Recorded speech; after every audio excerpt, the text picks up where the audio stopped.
The AP Computer Science Principles course does not designate any particular programming language, so teachers have a wide variety of languages to choose from when teaching the course. This can be problematic when it gets to the exam if a student learned one language and the exam is written with a different language in mind. So the College Board has created a pseudocode, both text and block-based. To solve that problem, they have provided a reference sheet so you can learn that pseudocode in advance of the exam. And that reference sheet is available online. You can pull that up now. That's what I have on the screen. You will also have access to this during the exam, so you can look at what we're seeing now during the exam as well. So this video is going through the reference sheet and how it might relate to the Swift language. So if you have been learning Swift and how it relates to the expressions in the pseudocode. So starting off, we are assigning a value to a variable. So it's very common. You're going to be doing that with languages. With the pseudocode, we use an arrow as the assignment operator, whereas in the Swift language, we use an equal sign, and that's common for most languages using an equal sign. But in the pseudocode, you'll see an arrow. So whatever is on the right, whether it's a single value or an expression, some type of operation, the final value would then be assigned to the variable on the left. Now, the next one that's talking about display, notice it's in all caps, and whatever is inside the parentheses, that is what would be displayed. Where in the Swift language, we just use a print statement to display something to the console. We have the ability for input in the pseudocode. Now, input in Swift is typically not going to be in a playground file like I have open now. That would be in a project file with a text field, and you would be getting the text from that text field. In the pseudocode, we would just be using input, and that would actually return the value from the user. Now, the next one, we're talking about operators, plus, minus, the asterisk and the slash for multiplication and division. That's the same as it would be in Swift. That's actually the same as it would be in most languages. But I do want to point out that when dividing, it does not truncate the remainder. So 3 divided by 2 would actually evaluate to 1.5. It would not go to 1. So you would not lose that as you would in integer division. So mod is also included. Modulus or modulo is included in the reference sheet. Now it uses mod in all capital letters. And in Swift, that would be the percent sign. So we would say 17 modulus 5, which would turn a remainder of 2. We would just say 17 mod 5 in the pseudocode. We do have the option for random as well. So random, you would give it a range, 2 numbers, a beginning and an ending value for that range. Now it is inclusive. So if you gave it a 1 and a 3, it could get 1, 2, or 3. Now in the Swift language, we could use int.random. And we would also provide it a range. And if we use the 3 dots there, the ellipses would be inclusive as well. So the number could be 1 through 10, including 1 or 10 as choices. Now we do have relational operators as well. They have in the pseudocode one equal sign is actually saying if things are equal. So it's a conditional if it is equal, whereas we have one equal sign is an assignment operator. So in the Swift language, we would need to use 2 equal signs to see if A is equal to B. So it is just one equal sign in the pseudocode. That could trip a lot of people up because that's pretty common in most languages to use 2 equal signs, maybe even 3 in some languages. But one equal sign in the pseudocode is checking to see if something is equal to something else. Not equals in the pseudocode is an equal sign with a slash, whereas in Swift, it would be an exclamation point and an equal sign. Greater than and less than are the same. Now, greater than and equal to, or greater than or equal to, or less than or equal to, as shown in the pseudocode, have a line under the greater than and less than symbol, whereas in the Swift language, we'd have the greater than symbol and then the equal sign, or the less than symbol and then the equal sign. Now, to negate a condition, so if a value is true or false, and we put not in front of it, it becomes the opposite in the pseudocode. In the Swift language, we would use an exclamation point for that. So if I have the value of false, and I put an exclamation point in front of it, that would be not false, which is equal to true. So if something is not false, it's true. So the variable condition here would actually have the value of true. Now it also works for something that is not true. This would be the same thing as false. So condition would then be false. So that works the same way in the pseudocode, just with the word not instead of the exclamation point. We have the option for and or in the pseudocode when we're talking about conditions. So we could see if a condition and another condition are both true, or we can see if a condition or another condition are true. So and with all caps or with all caps would be equal to using the double ampersand or the double pipes in the Swift language. So if in this case true and false would equate to false because they both have to be true for the whole thing to be true. Whereas in the next one, when it's true or false, then this would equate to true because only one is required to be true for the whole statement to be true. Now we also have if statements in the pseudocode, and they are incredibly similar. We do have a capital if in the pseudocode where we just have a lowercase if. Now, we do have parentheses around the condition in the pseudocode. Swift allows parentheses around the condition, but it's not required.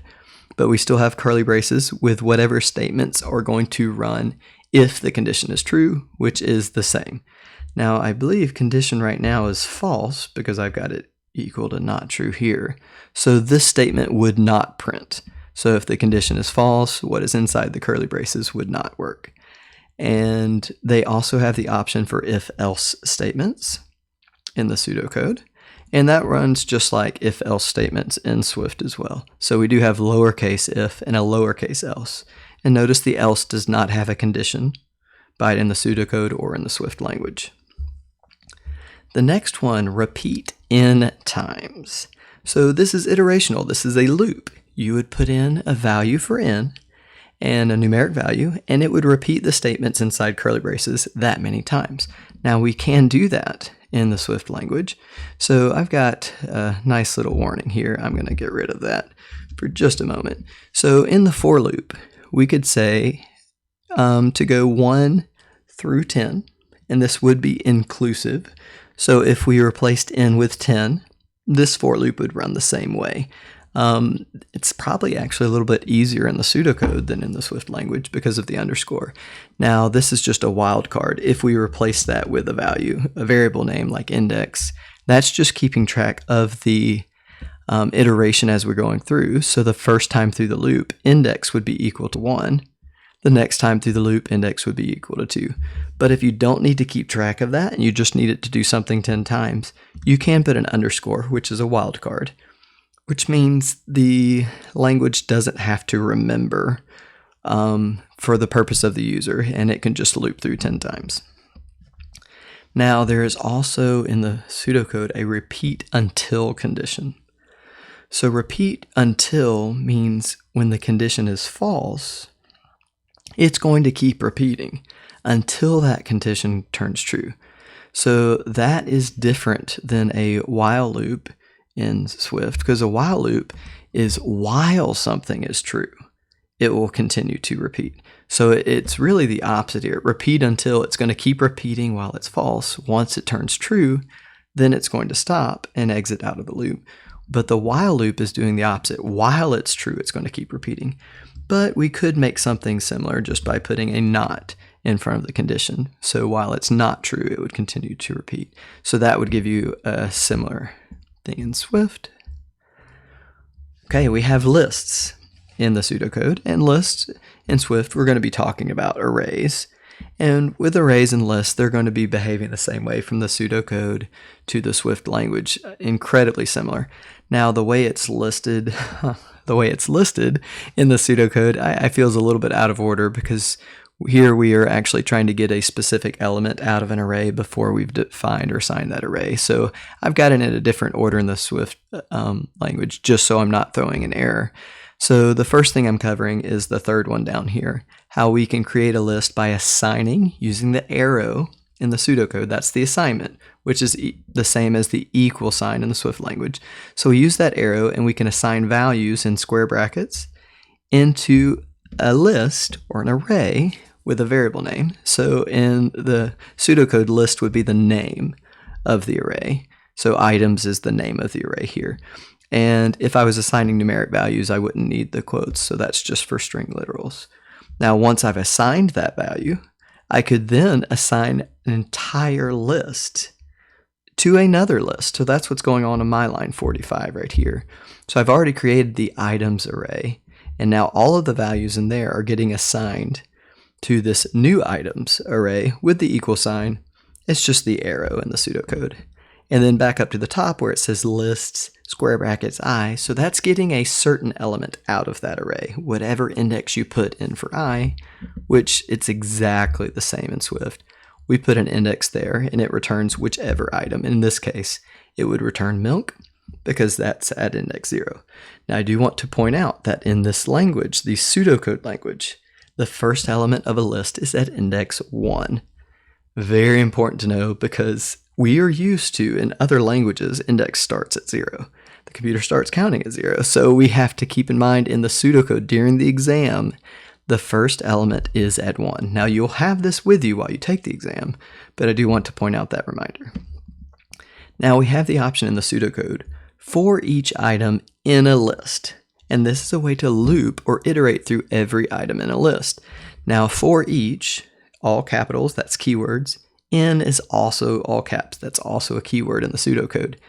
Item is a variable name that's representing a specific element in the list, and list is the name of the list itself. So we can do that easily in Swift as well. I'm going to move this out a little bit here. So we can actually go through each item in a list. Now I have for and in are my keywords in Swift. I do need my list name on the right, the same as the pseudocode. On the left would be the variable name that is representing each individual item as we go through. So it works the same way, but instead of for each, we just need a variable name in between the for and the in, and then we need the name of the list there. Insert, almost the same. Same concept. So we have the keyword insert, it's just not in all caps. Now in the pseudocode, you have to give the list as an argument. Then you have to give the index as an argument and the value that you want to insert. Now in Swift, the list actually comes first, then .insert. And then at that point, we put in the value, and then we put at what index we want to insert it. Now both in the pseudocode and in Swift, we're going to move anything at that index and everything to the right of it. One more to the right to insert a new item. So the list actually would expand. It would grow by 1 when you're inserting something in there. Now .append also will make the list grow. So we have append in the pseudocode in all caps. We have the name of the list and the value we want to append to the list. So what's going to happen in Swift, we still have .append. Just we have to have the array name to the left of that, and then the value we'll want to. Both will add this to the end of the list. Now, if we're going to be adding, we also have to be able to remove. So in the pseudocode, there is a remove in all caps. You give the list that you're wanting to remove something from, and the index that you're wanting to remove. So it works very similar in Swift, but we have the list name first, .remove, and then at what index. Both of these would remove the item at that particular index, and it would actually shift everything that's to the right down by 1, and the list would actually shrink in size by 1. Finally, we have length. Length is going to return the number of elements in the list, and in the Swift language, we would say count instead. So length has to have the list as an argument, whereas in the Swift language, we'd say the list .count. Both would do the same thing. Moving on to procedures. Now, this is the equivalent of functions in the Swift language. So procedure is the keyword in the pseudocode. The name of the procedure is this lowercase name. And then you have the parameters that that procedure might need. In the Swift language, we have func as the keyword for the function. We then have my function, whatever name you want to name it, and then we do have the parentheses with our parameters listed there. Now in Swift, we also have to list the data type of the parameters. The pseudocode does not require that. So once we have those parameters in, then we can do whatever code needs to be done inside the function. Just like in the curly braces here, whatever needs to be done inside the procedure would run. Now, if we are returning a value in the pseudocode, we'd use return in all caps, and then in parentheses, we'd put in the value or the expression that we're returning. And in the Swift language, we just use return without the capital letters, and then we'd still put in the expression or the value we're returning. In Swift, we also have to identify the data type of the return with an arrow, so a dash and a greater than sign, and then the data type that we're returning up at the top here. So that is not required in the pseudocode. Finally, we get to the robot. It is possible that you might be asked to find out where a robot is going to end up or what would happen if a robot did certain commands. And they give us some different instructions here that the robot will understand. So I'm going to open up a little illustration here. It's highly likely you will see a grid of some kind, and then you'll see some kind of symbol representing a robot. Now, it should be obvious which direction the robot is facing. Now, we are looking top down. So I'm using this triangle, and you can see that it is pointing up or north, depending on how you would like to consider it. So it's pointing up, and we are looking top down on it. So our commands at this point would be move forward, and in that case, the robot would just move from one square in the grid to the square whatever direction it is facing. In this case, it would move up one square.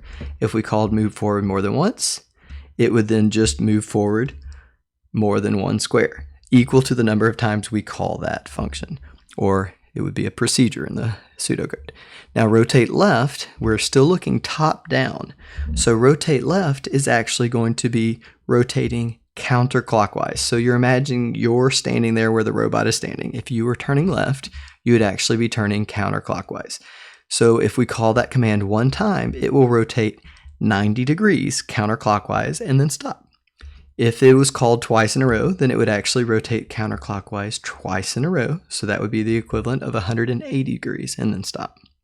Whereas rotate right would then just be rotating clockwise 90 degrees for each time. So if it was currently facing down and that rotate right was called 3 times, it would rotate 90, 180, and then all the way over to 270. So it would be facing now to the right, but it was rotating clockwise to get to that direction. Now, if we called move forward at this point, it's not moving up. We're going to be moving the direction the robot is facing. So in this case, move forward would actually move it to the right one square. All right, so, there is one other command with the robot, and this is actually asking, can it move? And it receives a direction. So, this is going to return a Boolean value. It's going to return true or false if it can move. Now for this, I'm going to move the robot down here to the bottom of the grid to make this a little bit easier. The robot is currently facing right. So can move, if we put in the direction right, can move right. Okay, the value of the direction, right, can be left, right, forward, or backwards if there is an open square in the direction relative to where the robot is facing. So can move right wouldn't be talking about this. This is the right of where the robot is. However, the robot's right would be right here. So it has to be relative to where the robot is facing. That would be false because it can't move to the right because to the robot's right, there is not an available square. The robot could also not move backward. So can move backwards would also return a false. However, the robot can move left, so that would return true, and the robot can move forward, which would also return true. Well, there you go. You made it through the end of this video. Well done, but don't stop learning.